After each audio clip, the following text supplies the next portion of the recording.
everybody, I'm Tara. I'm Chris. From Crooked Row, and today we're going to talk about elderberries. Our elderberry bush that we're standing right beside has lots and lots of ripe berries on it. Now, I think a week and a half, 2 weeks ago, we must have had, I don't know, 20 clusters of elderberries that were ripe. So we cut those off and we put them in an oldie bag and put them in our chest freezer. And the reason that we do that is because when we were waiting for these others, I'll show you. When we were waiting for these other clusters to become ripe, I don't know if you can see that, the sun is so, but all of these clusters at the very, very tippy tops of these are now ripe. But 2 weeks ago, they were not ripe.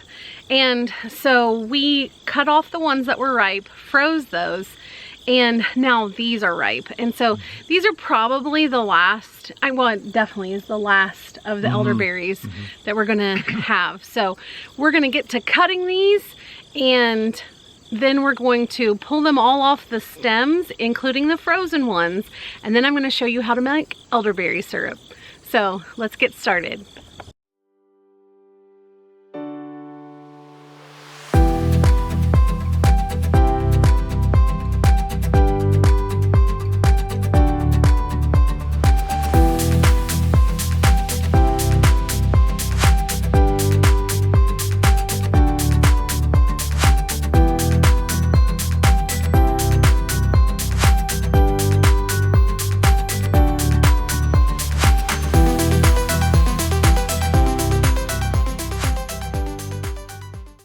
Okay, we highly suggest wearing gloves or you will definitely turn your hands purple.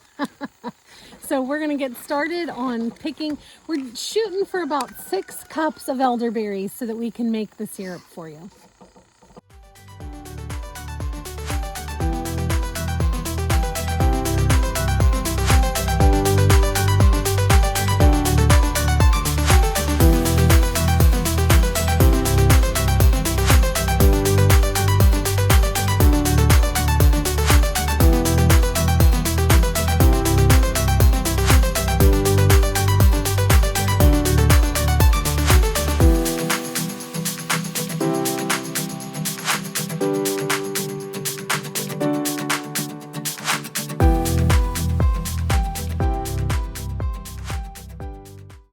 Okay, we are in the house and I have 13 cups in here. I am doing more than what the recipe calls for, but we have to kind of go in large batches. I am not just making syrup to put into the refrigerator, but I am also making syrup to freeze, and I'll show you how we do that when we get finished. So I tried to pick out as much of the stem as possible. You want to be really careful because actual stems have cyanide in them. The berries do not, but even the little green berries, I try my best to pick those out. You won't be able to pick all of it out. And we're going to strain these, so it's not a huge deal. But if you have tons and tons of green berries, or if you have large parts of stem in there, you really want to get those out. You don't want that leaching into your syrup. So we will go ahead and I'm going to boil this uncovered for an hour. To my 13 cups, I'm going to put in 8 cups of water. And I'm going to turn this onto medium high and boil it uncovered for 1 hour. And so you don't want to put anything in it yet, just the berries, and this will add all our other ingredients later. Okay, it has been 1 hour and you can see we've had it reduce some, but not really as much as I would like. So I'm going to utilize this fine mesh strainer and I'm going to pour it in my measuring cup.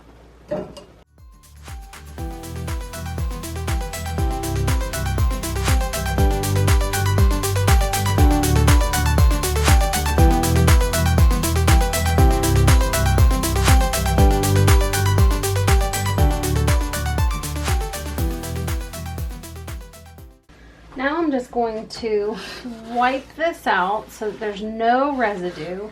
We want completely smooth juice now.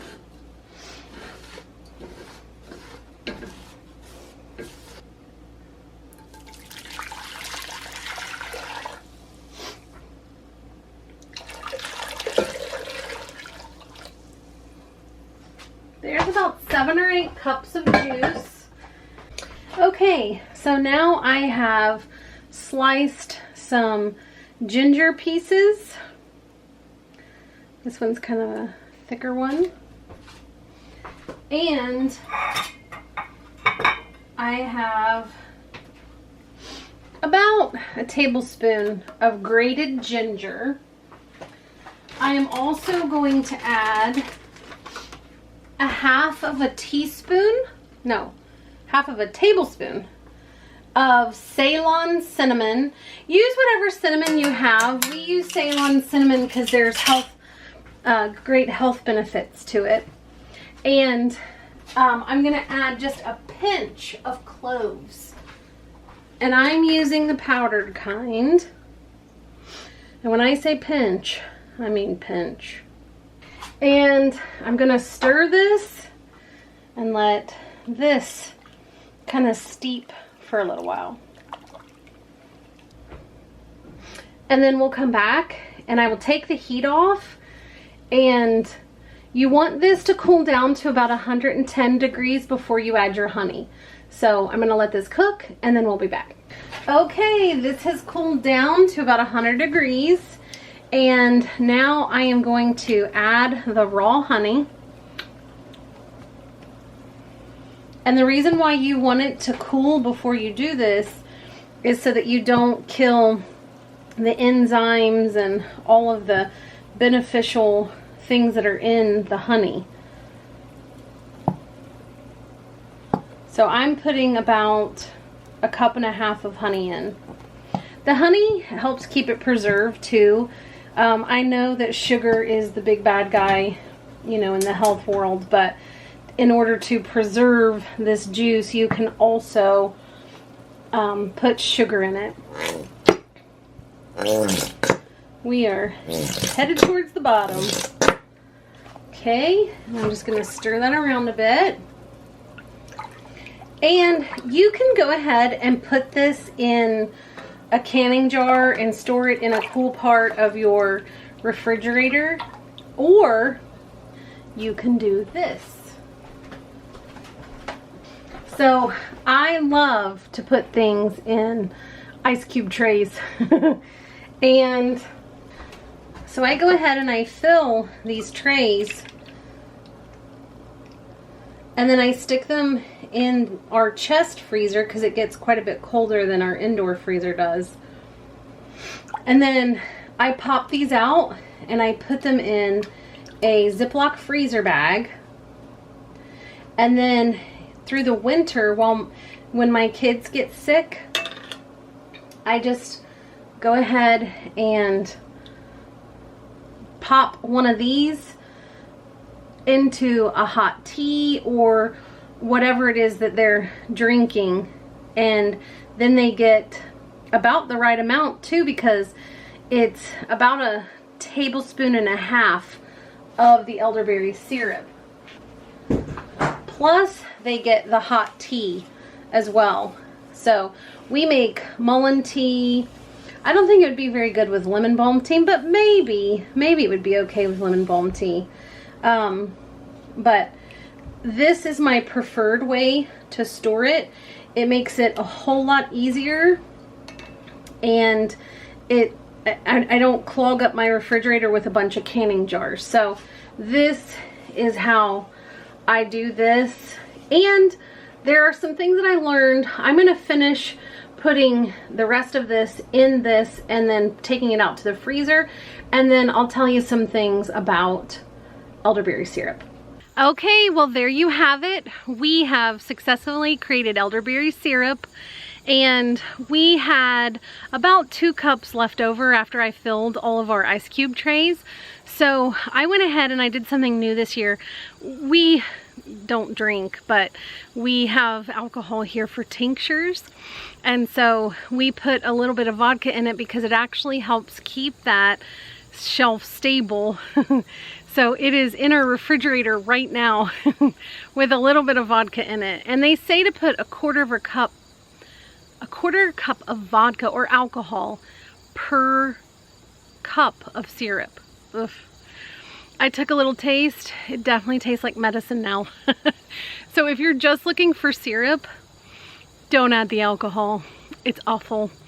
I mean, to me, it's awful. I hate the taste of vodka. They always say it's flavorless, and I don't understand that. I think it tastes like I just poured peroxide in it or something.